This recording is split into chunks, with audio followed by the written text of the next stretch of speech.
Shalom Pak Jandes, sekarang hari ini saya akan merepresentasikan remedial formatif 2 saya dengan tema kondisi wilayah Indonesia. Pertanyaannya, tuliskan luas wilayah daratan dan lautan Indonesia, tuliskan dan jelaskan letak geografis, astronomis, dan geologi Indonesia, beserta dampaknya, analisis dan jelaskan komponen peta, tuliskan dan jelaskan jenis-jenis peta, tuliskan dan jelaskan manfaat peta, apa yang dimaksud dengan interaksi antar ruang, dan berikan satu contoh. Tuliskan dan jelaskan potensi sumber daya alam Indonesia meliputi sumber daya hutan, tambang, dan kemaritiman. Bagaimana garis lintang dan garis bujur dapat mempengaruhi iklim dan zona waktu di Indonesia. Luas wilayah daratan Indonesia adalah sekitar 1.904.569 juta kilometer persegi, sedangkan luas wilayah perairan atau lautan Indonesia mencapai sekitar 505.800 kilometer persegi. 5.800.000 kilometer persegi. Luas wilayah perairan Indonesia jauh lebih besar dibandingkan dengan wilayah daratannya, menjadikan negara kepulauan dengan perairan yang luas dan kaya akan keanekaragam hayati lautan.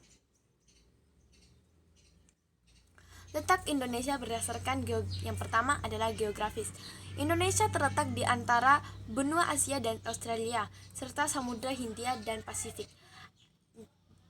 Berdasarkan astronomisnya, garis lintang Indonesia berada di antara 6 derajat lintang utara dan 11 derajat lintang selatan, serta garis bujur 95 derajat bujur barat dan 141 derajat bujur timur.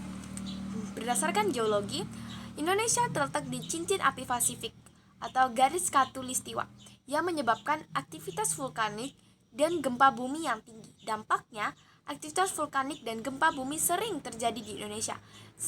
Keanekaragam hayati yang tinggi karena letak geografisnya yang sangat strategis.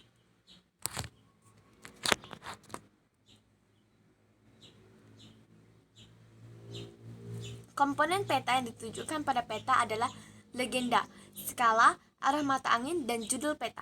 Legenda menjelaskan simbol-simbol yang digunakan. Skala menunjukkan perbandingan antara jarak di peta dengan jarak sesungguhnya.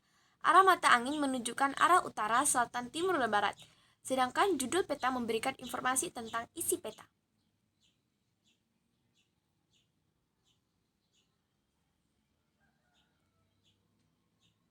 Jenis-jenis peta. Ada peta umum dan peta khusus. Peta umum menjelaskan tentang apa yang ada di dalam peta. Menjelaskan penampakan-penampakan tertentu di permukaan bumi di suatu daerah, contohnya peta provinsi NTT. Dan peta khusus hanya memaparkan penampakan-penampakan tertentu di suatu daerah. Contohnya adalah peta penyebaran fauna di Nusa Tenggara Timur. Manfaat peta sebagai alat bantu navigasi dan penentuan arah, mempermudah pemahaman informasi dan geografis, membantu perencanaan pembangunan dan pengelola sumber daya alam. Interaksi antar ruang. Interaksi antar ruang adalah hubungan timbal balik antara berbagai elemen di dalam ruang geografis. Contohnya interaksi antara manusia dan lingkungan dalam di sebuah hutan yang memengaruhi ekosistem dan keberlanjutan lingkungan.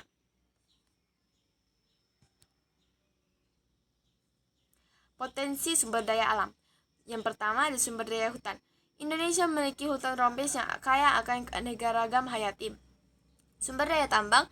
Indonesia kaya akan sumber daya tambang seperti batu bara, timah, dan emas. Sumber daya kemaritiman. Potensi laut Indonesia meliputi perikanan, pariwisata, dan energi terbarukan dari laut. Pengaruh garis bujur dan lintang. Iklim garis lintang mempengaruhi iklim Indonesia, seperti daerah tropis di sekitar khatulistiwa yang memiliki iklim panas sepanjang tahun. Zona waktu.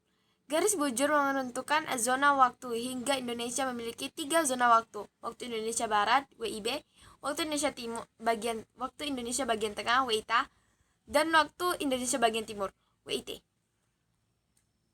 Sekian dari saya. Terima kasih. Tuhan Yesus memberkati. Mohon maaf jika ada kesalahan maupun ketidaksempurnaan dari saya. Terima kasih.